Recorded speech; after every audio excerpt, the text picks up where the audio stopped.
অনেকে ডাইরেক্ট হয়ে গেছি না আমরা? ডাইরেক্ট হওয়া বুঝেন? মনে করেন মোবাইলটা হাতে আছে, স্ক্রল করতেছেন করতেছেন করতেছেন, যাচ্ছেন, মনে হয় যে কিছু হারায় গেছে। ঘন্টাকে ঘন্টা, ঘন্টায় ঘন্টা আপনি স্ক্রল করতে নিচের দিকে যাচ্ছেন, কি হাতে দিয়েছেন নিজেও জানেন না। এটা বলে ডাইরেক্ট হয়ে যাওয়া।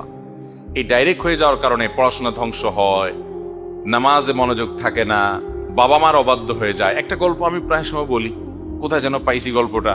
একটা যুবক সারাদিন শুধু বাসায় গেলে মোবাইল টিপে, সারাদিন মোবাইল টিপে, মায়ের দিকে বাবার দিকে একটু মহব্বতের সাথে তাকায়ও না। একবার সে বাসায় মোবাইল টিপছে টিপছে, খুব সিরিয়াস, বন্ধুদের সাথে চ্যাটিং ফ্যাটিং করতেছে। সে অনেক সামাজিক মানুষ, কারণ বন্ধু বান্ধবদের রিপ্লাই টিপ্লাই দেয়, কিন্তু মায়ের দিকে তাকানোর টাইম নেই।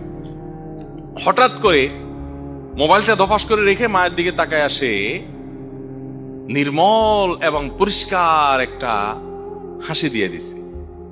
তার হাসি দেখে মা অবাক হয়ে বলতেছে, কি ব্যাপার বাবা, কতদিন হয়েছে তোমার এরকম একটা হাসি দেখলাম না, এত সুন্দর করে হাসি দিলে কাহিনী কি? বলে, মা মোবাইলের চার্জ শেষ হয়ে গেছে। চার্জ যদি শেষ না হইতো তাহলে তোমার দিকে তাকানোর টাইম ছিল আমার? যেহেতু মোবাইলে আতাইতে আতাইতে চার্জ শেষ, কি আর করবো এখন, তাকে হেসে দিলাম তোমার দিকে।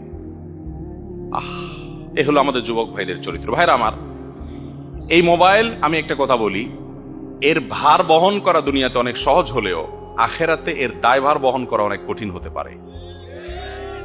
এটা বহু মানুষকে জাহান্নামে নিয়ে যাওয়ার জন্য কারণ হবে। আসুন, মোবাইল যেন আমাদেরকে ব্যবহার না করে, মোবাইলকে আমরা ব্যবহার করি, কন্ট্রোল করি, নিয়ন্ত্রণ করি, যেমনি সেমনি এটা হাতাহাতি অপ্রয়োজনে না করি।